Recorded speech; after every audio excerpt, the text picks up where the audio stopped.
This is Inside the Wolf's Den, an entrepreneurial journey with Shawn and Joni Wolfswinkle.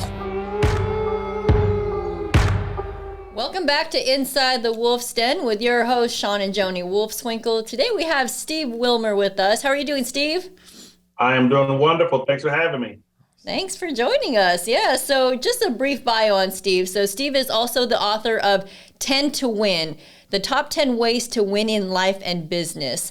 Supercharge your multi-line agency, proven techniques for closing more sales and building the agency of your dreams. And nobody cares, work harder.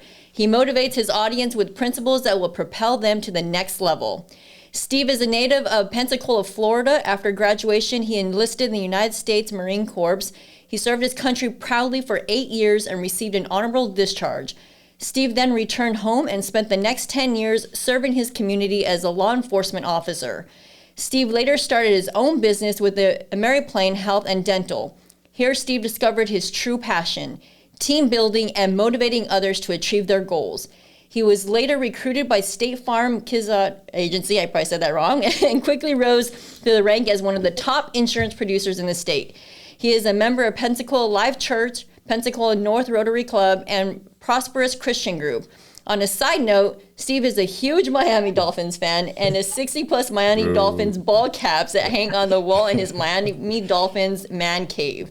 Steve's wife, Erin, is a retired Navy Chief Petty Officer and currently a financial advisor with Edward Jones Investments. They have 4 beautiful children, Judah, Josiah, Joy, and Jaina. So that is quite a bio there, Steve. And that Miami Dolphins fan, I don't know about that, but I'm an Astros fan. Go Astros. So Steve, thanks again for joining us. So why don't you give us a little bit of a, more, I know a lot of it's in your bio, but get deeper. How did this all get started? I can tell you, it's something that I did not grow up as a kid thinking I wanted to do. I had no idea what I was going to do, but life kind of happens to all of us, right? And life happened to me. And so here's what really changed my life, if you will. You said that I was in the Marine Corps. So I'm in the United States Marine, 0311 Infantry. And that's probably one of the most difficult things you can do. So before that, believe it or not, I was very insecure. I didn't know what I was going to do. Born and raised in the projects, had no money, grew up on welfare. I mean, I was just like the kid, like this kid is going to be a loss. As a matter of fact, in that first book you talked about 10 to Win, one of my teachers said to me, "You're never going to amount to anything." Wow. And the problem is this, I believed her, right? How many times do people tell us things and we believe what they say about us versus what really is about us? Right. So once I go in the Marine Corps and I'm like, man, I am doing this and I am succeeding at it, then that set up my mindset, because that's really the key, our mindset. It gave me the mindset to know that if I can do this, I can do anything I put my mind to. And that's what really led me to starting my own business, being a top producer, owning a huge company, traveling around the country, training and motivating others to do the things that they thought that they could not do. Awesome. I heard somewhere in your story that early on, somewhere along those lines, there was, I guess, somebody that did believe in you, right? Or kind of a mentor that I think changed your mindset or set and shift. Can you get into that a little bit? Sure. I think that it's important that we all have a mentor, right? Somebody that can kind of go along with you to kind of help you and guide you. And so in my life, I actually had a couple of them. You heard Joni talk about I was a police officer. And so my training officer, who ended up being my best man at my wedding to my wife, Erin, he was my sergeant. He ended up going on to be the chief of police here in Pensacola, Florida. David Alexander was a great mentor to me. We're still friends to this day. 2 of my pastors, that I served under in church have been great mentors. And in the Marine Corps, I had a lot of great sergeants and leaders. One of them in particular, I mentioned in the book, Sergeant Kenny Green has been a great mentor to me as well. I talk about surrounding yourself, I talk about the circle. And I know, first off, this, I know you got entrepreneurs that's listening and things like that. Team, I'm telling you right now, you've got to watch who's in your circle. Absolutely. Right? I think somebody said, once something like, if you're the smartest person in the room, you got to find a new room.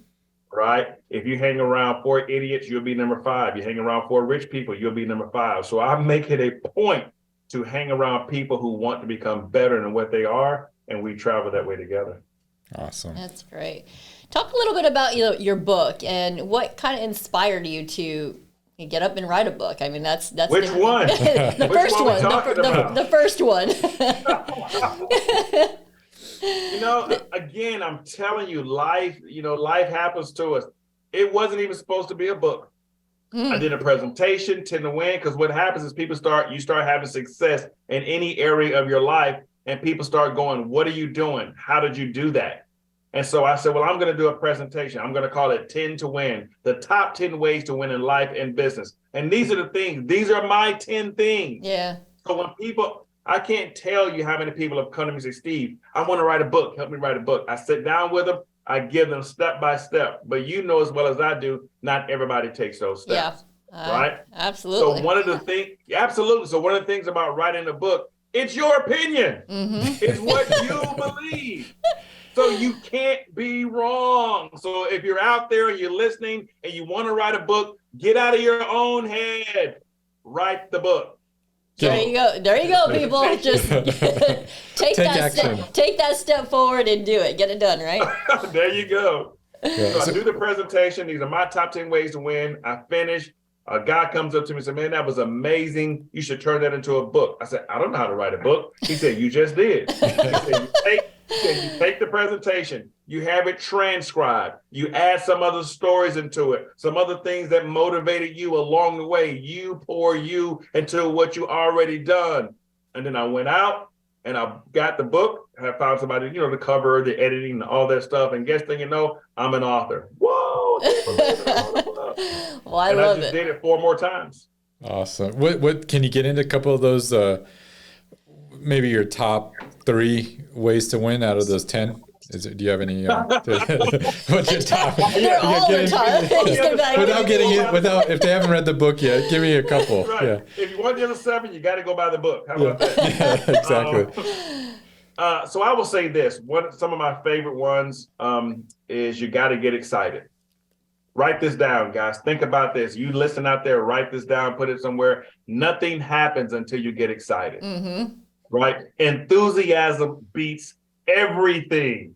And once you become enthusiastic about something, once you get excited about something, no one can stop you. So if you want to write a book, or if you want to be a top producer, or if you want to be the top real estate person, you want to be the top property manager person, you want to bring on a team, you want to do all these things, the first thing you got to do is be excited, because no one wants to follow somebody who's boring, dull, and don't know where the heck they're going. Well, Steve, you're motivating me right now. I'm getting excited. Ready to go run through a wall right now.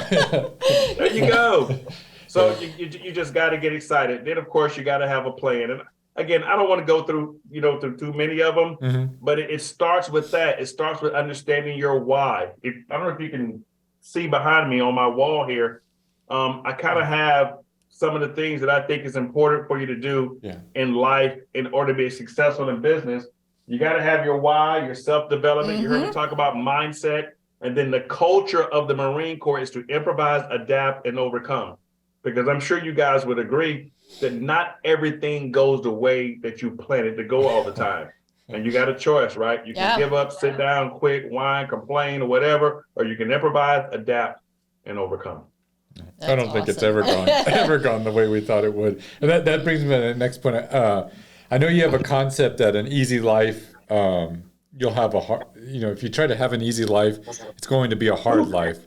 So is that, that mindset that, my kids could tell you that. Yeah. Yep. If you do things that are easy, you'll have a hard life. But if you do things that are hard, you'll have an easy life. Yeah. You got entrepreneurs. It is extremely hard to be an entrepreneur. It is not for the faint of heart. You've got ups, you've got downs. Sometimes your bank account is like, yes. Sometimes your bank account is like, Mom, I need to borrow money to pay the rent, this week, right? Yep. That's a hard life. There are no guarantees. But if you can do that, if you can get excited, if you can put a plan together, if you can remember why you started, if you can get your self-development, if you can start surrounding yourself with other entrepreneurs who are in the same boat and are a little bit higher than you are, that can guide you, direct you, and pull you up, and you keep doing that, you will have a very easy life. But if you just want to come to work every day, let somebody else tell you how much money you're going to make, how much they're going to pay you, how many days a week you can have for vacate. And again, if that's what you want, that's fine. I'm just telling you, that's just not me, right? Then you're going to have a hard life. Hard life as in you don't have enough money to do this. You don't have enough money to do that. You can't take off and go spend time with your, with your family, because family is the most important, right? Faith, family, fitness, and then finances. You're not going to be able to do any of these things. You're going to have a hard life. Why? Because you took the easy way out. So when you hear me say that, that's what I'm referring to. Yeah, definitely no easy button in life, and and I think that's really where we are as a culture or a today. Is world we live in. Yeah, it's just people. Have been really looking for that easy life, and I think they're creating hard times for ourselves. So, Steve, I want to get into a little bit of your passion, team building and motivating your teams, because we have a lot of entrepreneurs on this show that listen, and a lot that have bigger teams, and that's kind of a big challenge for a lot of entrepreneurs, is being able to motivate their team in these times. So, give us some tips. Absolutely. So, people will refer to me, as being motivating and the motivating speaker and things like that. And I promise you, I understand it when they say that, but I do not consider myself a motivator or a motivational speaker. And here's why. If I motivate an idiot, you're just going to have a motivated idiot. Right? So I more so consider myself to be someone who educates you. I'll motivate you, but at the same time, I'm going to educate you. All right. I'm going to give you some tools, some step-by-step things. One of the things I absolutely hated when I attended a convention or I'm talking to somebody, they would tell me what to do, but not how to do it. Yeah. You see what I mean? Yeah. Hey, here's what you got to do. You got to do A, B, and C. Okay, got it. How do I do that? Well, you just got to go do it. No, there's no just got it. Come on, give me step-by-step. What do I do? So I give people step number one. Here's what you got to do, depending on what your field is, what you're trying to do, right? Step number one is this. Here's step number two. Here's step number three. We want to keep it very simple. We don't want to be overwhelm you. Now, once you've done step 1, 2, and 3, then you come back to me. Let me take a look at it. We go along, and then we can go to the next level. Because the C, motivate, educate, and then I'm going to challenge you. I am telling you right now, my training, my sales training is not like any other training. But that's why people hire me. I have I'm a Marine. I've got a no excuses attitude. Now, I do show grace. This ain't boot camp. I understand that, right? So I ain't going to make you drop down and give me push-ups. Well, I might make you drop down and give me push-ups. All right, forget that. So yeah, everybody does push-ups when I go do my team trainings across the country, but they love it. But I'm going to challenge you. Why? Because you told me you wanted to be the top real estate person. You told me you wanted to be the top property manager. You told me that you wanted to have the top team. So what's changed between now and then? So I will motivate you. I will educate you. I will challenge you. And I guarantee if you'll do the things I ask you to do and implement them, you will go to the next level. Awesome. Love it. Yeah, I will have to off air. We'll have to talk about my my boot camp story someday. But you'll probably laugh and think I'm pretty pathetic. But anyways, we'll get into I want to get into your other book. Nobody cares. Work harder. It's all, guys. It's all in the title. I mean, it really is. The concept came in my 2004. Before I went to work for Ameriplan, that was my first sales job, from the Marine Corps to the police officer to the post office. So I was at the post office for a very brief time. Wow. So I'm at the post office and I'm working one day and I get a phone call that my oldest son at the time was in the hospital. I go to the hospital, my oldest son passed away. All right. So devastated, to lose a child, devastated. Yeah. So I'm off work for weeks. right, a week. When you don't work, see, hard life. You don't work, you don't get paid. And I remember calling the mortgage company and saying, hey, you know what? I'm going to be behind on my mortgage, can't make the payment, haven't worked, yada, yada, yada. And the lady on the other line said, we're so sorry to hear that, Mr. Wilmer. When can you make that mortgage payment? We need that mortgage payment. That money has to get here. I know what you're going through, but we need our money. And I remember thinking to myself, she really doesn't care. She really does not care. And so that really began to change my mindset about what I was doing. Working for a job, getting paid X amount of money. If I want to make more money, I had to spend more time away from my family, right? Working overtime. And I did something that a lot of people won't do. I started working with Ameriplan on a part-time basis, sales part-time. And within 2 years, I was making more money working part-time in sales than I was at a full-time job. And I quit my full-time job at the post office. All right. And the whole nobody cares, work harder really means stop whining, stop crying, stop complaining, stop blaming other people. If you truly want things to go better in your life, in your business, it is up to you. Nobody's going to come save you. Nobody's going to come in and give you a way out.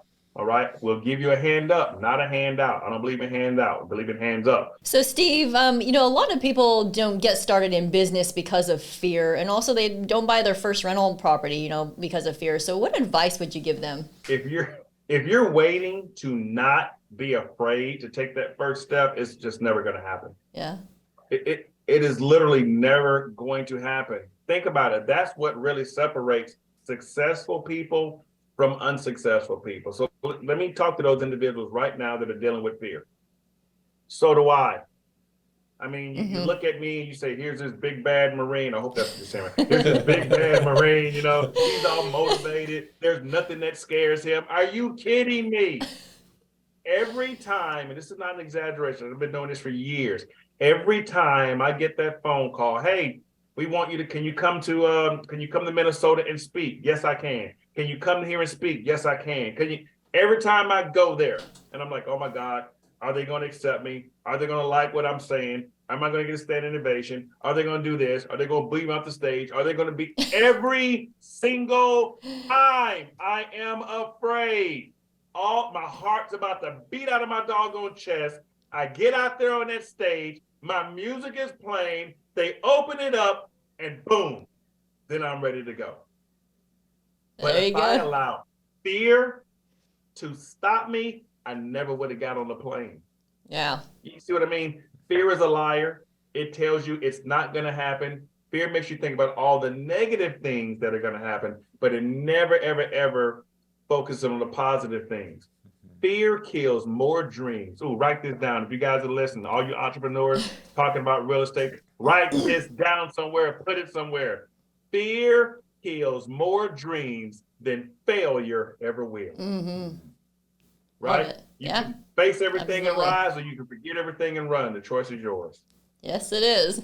Yes. I mean, I want somebody to hear it from somebody else other than us preach it on the show. But that's exactly it. So, I mean, and I also wanted to continue that with, we're headed towards, or we're in, or however you look at it, some difficult times, right? Some challenging times, I think, as an economy, and a lot of listeners on this show are in real estate. So, as interest rates have been increasing, real estate market's changing really rapidly. So I know you've been through some tough times. I know just being a Marine alone, you've been through some challenges, and they train you to handle that. So how do you attack those challenging times in life?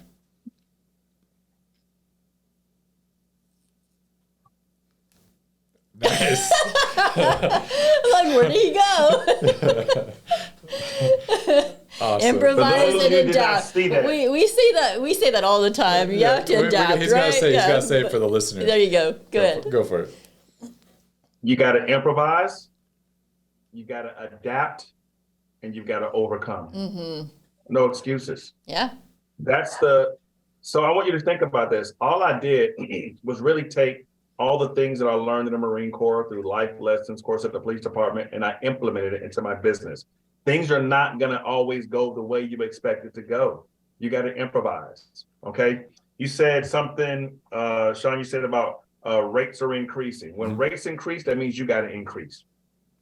Right? When things get tougher in business, that means that you got to get tougher in business.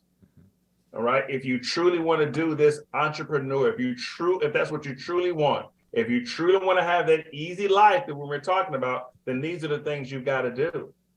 I teach sales training. It's the same thing in sales. Talk about rates.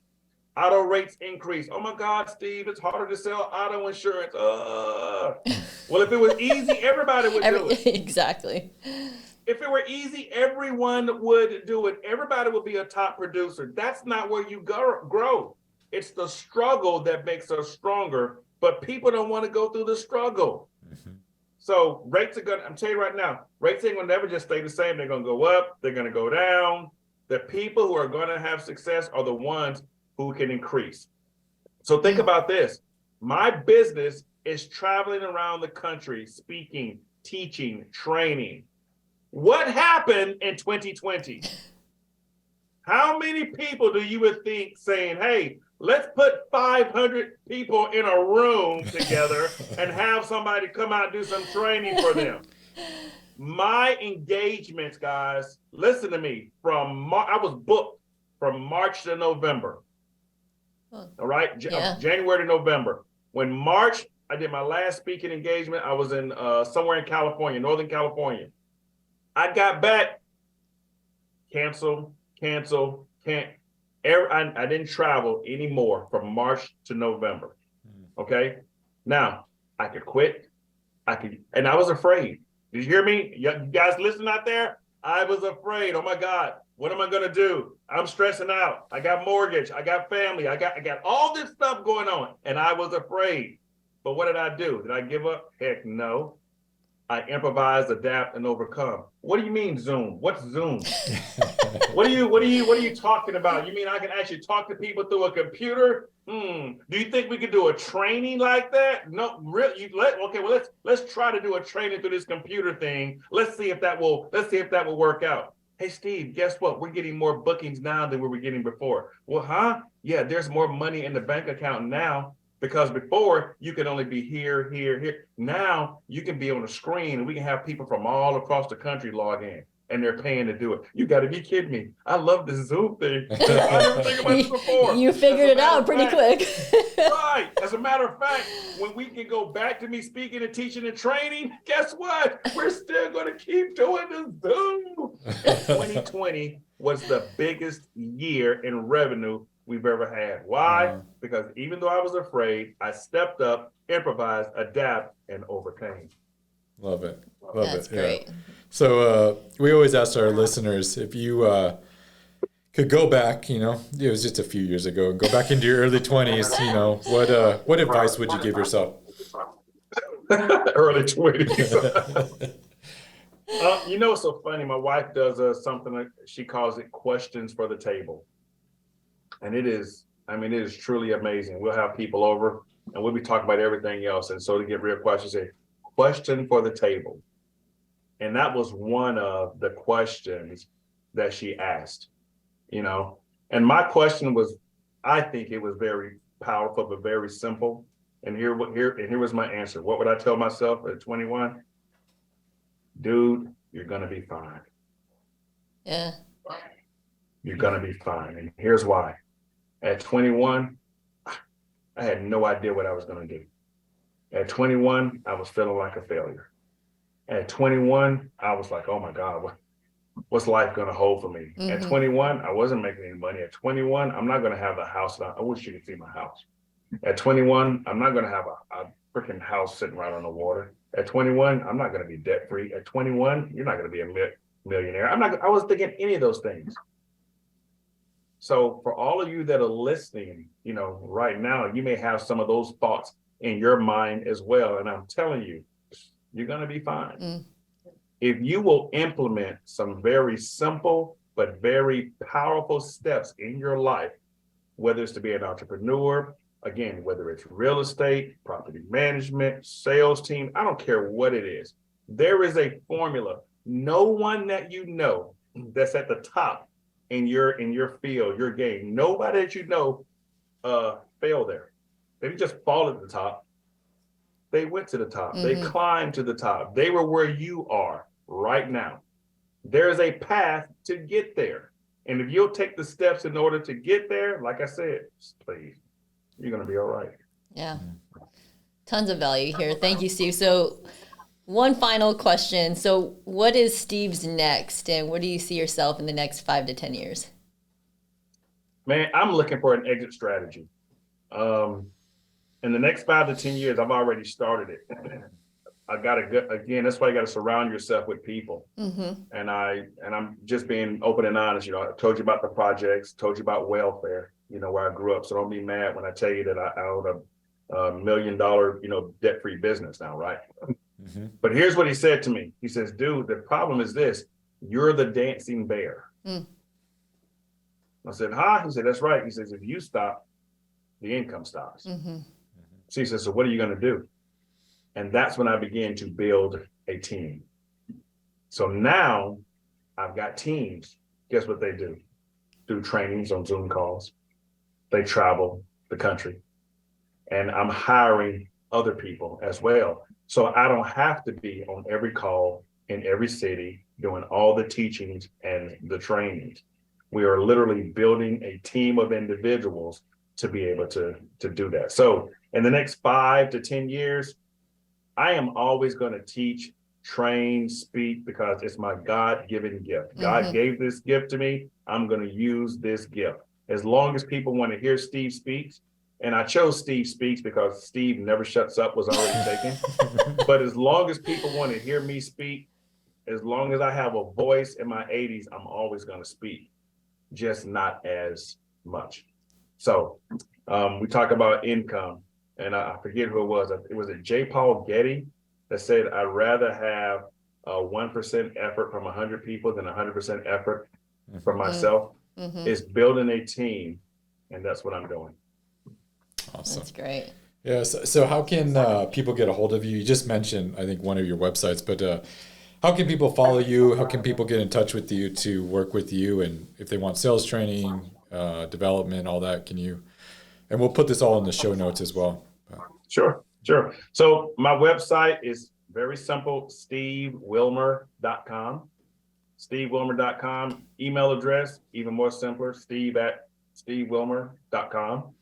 My contact information's on there. My phone number's on there. Shoot me an email, give me a call, send me a text, and I'll say this. If you're tired of the same old boring presentation from a guy in khakis and a blue blazer, hire a Marine. Hoorah! Awesome. Well, Steve, it's been awesome to have you on. I myself got motivated after this, so I know our listeners are going to absolutely love you. Yeah. So thank you again for taking the time today. If there's anything we can do for you, we'll definitely share the notes, share Steve Speaks, and get you the word out about more about you and get you some business. So we appreciate you and thank you for the time today. Guys, I appreciate it so much. I don't take this for granted. Anytime that someone, you let me into the wolf's den to be able to give value to your listeners, man, that's a very humbling, if you will. So thank you for sharing me with your audience. Awesome. All right. Well, thank you so much, Steve, and we will see you next time, guys. Thank you. Thanks, guys. See ya. You've been listening to Inside the Wolf's Den, an entrepreneurial journey with Shawn and Joni Wolfswinkle. Tons of entrepreneurial podcasts are out there, talking. But Joni and Shawn are living it every single day. Their portfolio now includes many franchises and medium-sized businesses. We talk about the trials and motivators of successfully running a business. Join us again soon for another podcast. But until then, reach out on the website at InsideTheWolf'sDen.com, on Facebook at Inside the Wolf's Den, on Instagram at Inside the Wolf Den. We'll see you again soon. This is Inside the Wolf's Den. We'll see you next time.